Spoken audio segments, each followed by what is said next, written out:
দেশের ইতিহাসে ২৪শে জুলাই এক অনন্য ঘটনা। সরকারি চাকরিতে কোটা প্রথার যৌক্তিক সংস্কার নিয়ে শুরু হওয়া আন্দোলন একসময় সরকার পতনের এক দফায় রূপ নেয়।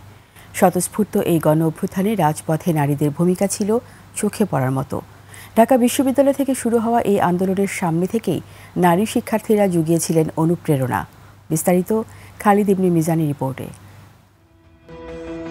কোটা সংস্কার আন্দোলন থেকে গণ অভ্যুত্থান পরিবর্তনের চালিকা শক্তি হয়ে উঠেছিলেন প্রতিবাদী এই নারীরা।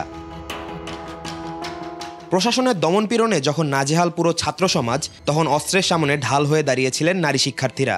15 জুলাই যখন ছেলেদেরকে মারে, মেয়েরাই আমাদেরকে আগলে রাখে, আমাদের বোনরাই আমাদেরকে সামনে গিয়ে সবার আগে সেভিয়রের মতো করে আগলে রাখে। 14, 15, 16 এবং 17 তারিখ মেয়েরা যে কী পরিমাণ লড়াই করছে, এটা যারা তখন ওই সময় হলগুলোতে ছিল, রাজপথে ছিল, তারা আসলে এখনও ফিল করে।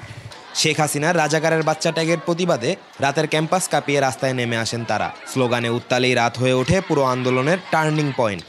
আমরা শুধুমাত্র তাদেরকে এই এনশিওরিটি চাচ্ছিলাম যে ঠিক আছে, অন্তত আমাদেরকে এই সিউরিটিটা দেওয়া হোক যে আমরা হলে যদি এই রাতটা অবস্থান করি, আমাদের উপর কেউ আক্রমণ করবে না, লিগের কেউ হলের উপর হামলা করবে না, বা আমরা হলের ভিতর অন্তত সেফ থাকবো।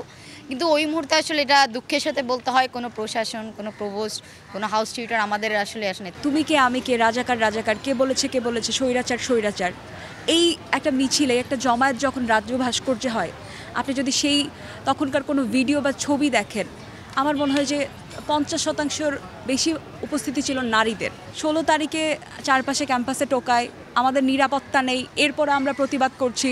রোকেয়া হলের সম্মুখ গেটে দাঁড়িয়ে আমরা ঢিল ছুঁড়েছি, আমরা স্লোগান দিয়েছি। বছর না ঘুরতেই ৭১ পরবর্তী সবচেয়ে বড় এই আন্দোলনের অগ্রসেনানী নারীরা খানিকটা হতাশ।